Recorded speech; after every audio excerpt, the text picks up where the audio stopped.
28 days within the administration of any investigational drug or product is within a regulatory window of concern.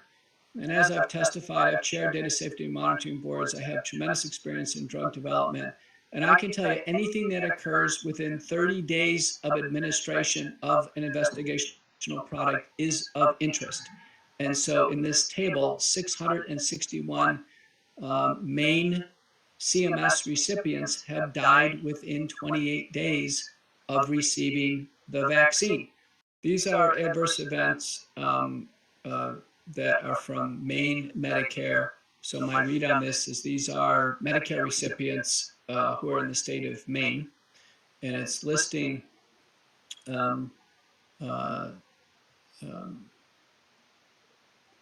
patients who did not have any of these serious conditions prior to the onset of the vaccine program, who developed or died within 28 days of receiving a vaccine.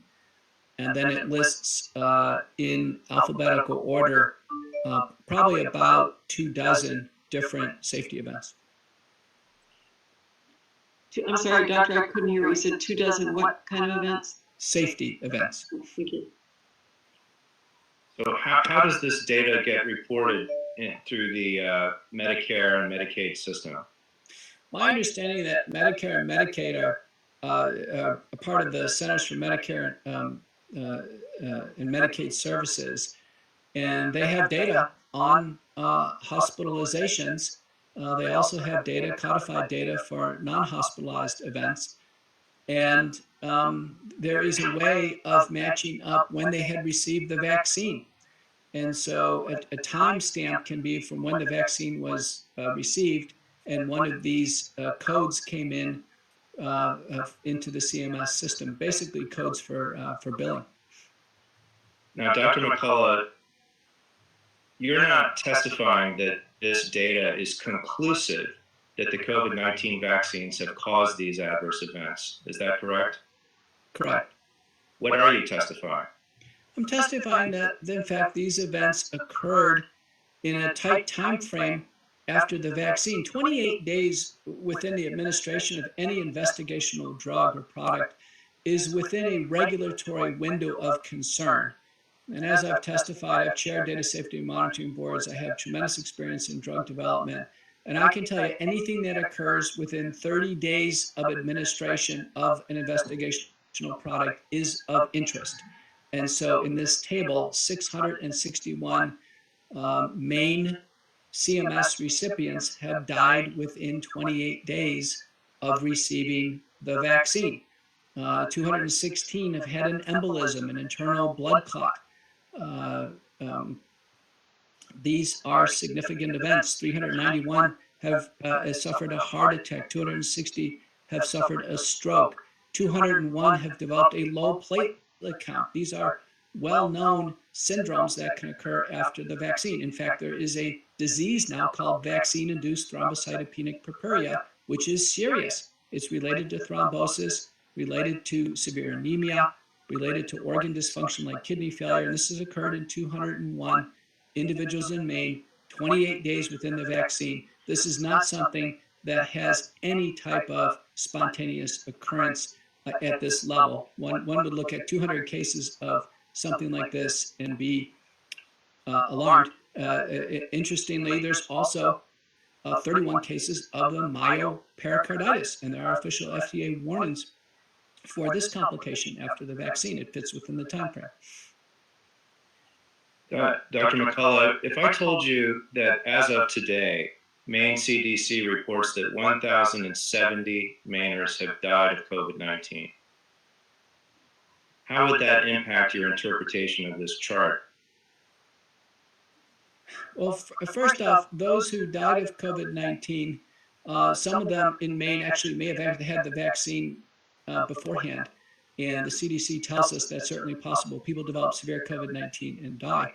But in terms of a trade-off, individuals dying of COVID-19, or it looks like those who die after the vaccine, those numbers are comparable. 661 to 1,000, they're comparable. And when we add in the other events, which can result in a fatality eventually, like a stroke, like a heart attack, like paralysis, then one would make an inference that the risks and benefits are balanced, that in fact taking a vaccine can lead to terrible things, and getting COVID-19 and dying of COVID-19 is obviously a terrible outcome, that the two are somewhat balanced.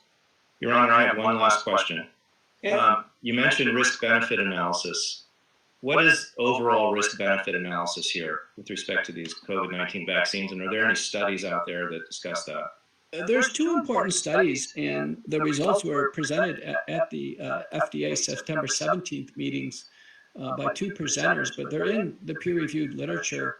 And one is by Kostoff and colleagues that show through in the entire spectrum of age that because receiving the vaccine is deterministic, meaning that once someone accepts the vaccine, you can't get it out of your body, that the chances of dying with the vaccine are greater than taking your chances in getting COVID-19, the respiratory infection, and then ultimately dying of COVID-19, because one can actually control the exposure to COVID-19 to some degree in their life, and that COVID-19 is a treatable illness, and myself and others have shown that in a variety of publications. So because the vaccine deaths cannot be avoided, but COVID-19, the illness can be avoided, and the illness is treatable, the one is more likely to die of the vaccine.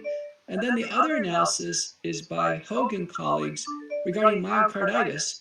And the analysis there is that one is more likely to get heart inflammation and become hospitalized with COVID-19 myocarditis than they are actually to contract COVID-19 and be hospitalized with COVID-19. And this particularly applies to the younger age groups where the myocarditis occurs. So both the Kostoff and the Hogan analysis suggest the vaccines don't have a favorable benefit to risk relationship, that one would be better off to defer on the vaccine, or simply have a free choice and decide either to take it or not, but certainly not to be forced into an unfavorable risk to benefit relationship. Thank you, Your Honor. I have no further questions for Dr. McCullough. So I first want to ask you about the VAERS database. Would you please just explain to the court what the VAERS database is and isn't?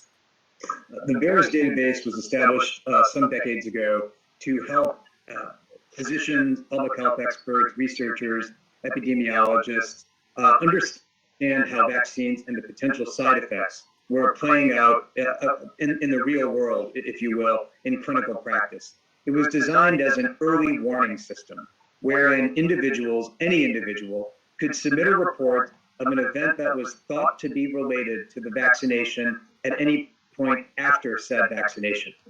It is thought of in epidemiological research as a hypothesis generating tool, not as a hypothesis confirming tool.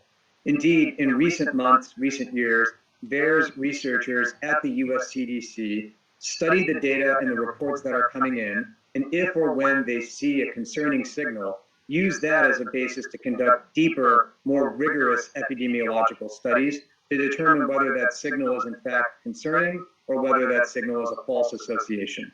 Dr. Shah, how many people currently are admitted in Maine hospitals having reported side effects from the COVID-19 vaccines? So far as I'm aware, 0. Good afternoon, or actually, yes, good afternoon, Dr. Shah. Thank you for your time today. Good afternoon. You were speaking earlier about the VAERS system. And I believe you said that the data produced by the VAERS system is not really about causation. It's more of a signal sending mechanism. Is that fair? Yes. Okay. Did you hear the testimony of Dr. McCullough regarding VAERS? I did. Okay. And I just want to read, a bit to you from his declaration regarding VAERS, just very, very briefly. He says in his declaration, his total safety reports in VAERS for COVID-19 vaccines alone for the approximately 6-month period commencing December 2020 and ending September 24, 2021 is 752,801. And in the prior 30 years leading up to that date, the total number of these reports was 320. And that's a 101-fold increase. Now, without commenting on causal connection between the vaccination and the event being reported, would you not agree with me that that's a signal that there's a problem with the vaccine?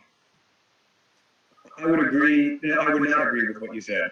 I would agree that it is a signal, as any piece of data is a signal. However, in light of the fact that 400 million doses of vaccine have been administered in the United States, each of which could be an opportunity for an individual to submit a VAERS report, I don't know. I disagree that it is a problem. I do agree that it is a signal.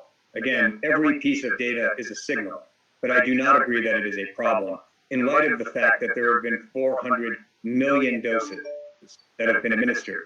Nor do I believe that the increase in the number of VAERS reports, the 100% increase that you noted, I don't know whether that is of any moment, because in order to answer that question, we would need to know how many vaccines were being given in the United States prior to the arrival of the COVID-19 vaccines.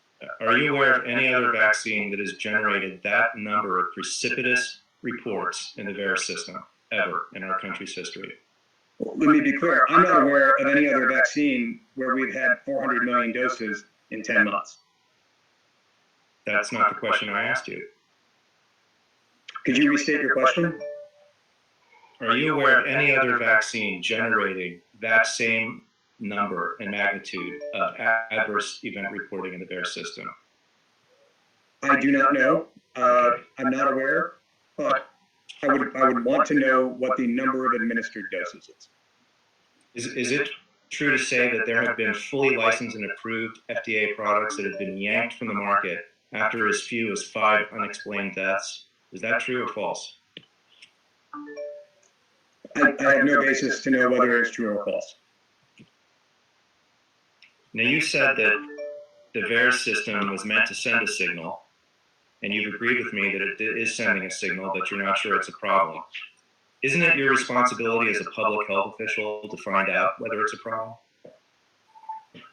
It is the responsibility of public health officials to find out, and they are in fact doing so. Well, in this state of Maine, is there any other public health official, Dr. Shah, other than yourself? Yes. Who is that? We have a team of hundreds of people at the Maine CDC. You have a team. Of public health officials at the county level and at the local level. Okay, but you have a team. They're your team. You're in charge. You're the director of Maine CDC, correct? That is correct. So have you done any studies or investigations? Not into all of the VAERS reports. Why don't we just limit it to the ones related to people in the state? Have you investigated and done any of your quote-unquote deeper studies into those reports that you mentioned? Could you explain what you mean by quote-unquote deeper studies? Well, when you testified on direct examination, you said that these were signals, and that what they did is they created a responsibility to conduct deeper studies to find out what the significance of the signal was. Have you done that? Yes. Tell me about that. What studies did you do? We have an ongoing set of analyses around breakthrough cases, and we've also worked in partnership with clinicians in Maine to investigate certain reports, for example, of reports of myopericardis. So you've investigated some myopericardis. We've investigated cases that have been reported. Have you investigated any of the other adverse events that have been reported? Not to my knowledge. Okay. It is chiefly the responsibility of the US CDC to conduct those investigations under what's called the enhanced surveillance system. It's not your responsibility. States are often partnered with the US CDC if the US CDC requests assistance, if and only if the US CDC requests assistance. In this situation, the one time where they've requested assistance was with respect to the analysis of reported myocarditis cases. Independent of that, because we are concerned about the possibility of breakthrough cases, we've been conducting our own analysis of breakthrough cases. Those are not necessarily adverse events, however. Dr. Shah, I just want to make sure I'm understanding your answer to my question. You're telling the people of this state, you're mandating to thousands of people that they be injected with these vaccines. And if they're not, the result will be that they lose their hard-earned livelihood. You went to medical school, you invested a lot of money and time and effort to become a doctor. If there were a vaccine that you didn't want to take, but you had to take it in order to keep your job, would you not feel threatened? I can't speculate. Okay. But if you're going to mandate vaccines, don't you think you should investigate all of the reports of adverse effects, at least as to the people of Maine, the population of Maine, for whom you are responsible for their public health? I believe those reports should be investigated, and they are. Not by you. By federal health authorities to whom they are submitted. Can you give me the name of the federal health authority who's investigating those Maine cases? The individual who's in charge of, for example, the myopericardis investigation is named Dr. Thomas Shimakura. Who's investigating all the other adverse events that are listed? Did you hear the testimony of Dr. McCullough? You did. You were listening, correct? Yes, I did. And he talked about the Medicare and Medicaid data. And there's a slide that he looked at, and we talked about it, slide number 10 in that slide pack. And that slide pack says that there have been 661 deaths of Mainers within 28 days of vaccination. Now, you testified that you're not concerned about that because a lot of people die in Maine every year, 15,000 or some odd. But 661 deaths within 28 days of a vaccination, isn't that a signal that you should investigate? Sir, you indicated that you put words in my mouth in saying I was not concerned about that. Okay. I never used that phrase, so I respectfully ask you not to characterize my testimony accordingly. Secondly, those processes, to the extent they are reported, are investigated and evaluated at the U.S. CDC level. 661 purported Maine deaths within 28 days of vaccination. As a percentage of the total deaths caused by COVID-19 in this state, what is that, 60%? That's not an accurate comparator. No, let's assume for a moment that all of those deaths, those 661 deaths, were caused by the vaccination. Why would we assume that? Because I'm going to ask you a question. Just assume it for the sake of argument. If it's true that 661 people have died as a result of the vaccine, and only 1,070 people have died in the state as a result of COVID-19, wouldn't that be a cause of concern for you? That's an if. I won't answer a question based on premises I disagree with. Don't you think you should investigate those 661 deaths and find out about it pretty quickly, since you're asking thousands of people to be injected by October the 15th? Your Honor, this is the third or fourth time that Mr. Jenkins has asked these questions and Dr. Shah has answered them. I would ask him to move on. Objection. I can certainly move on, Your Honor.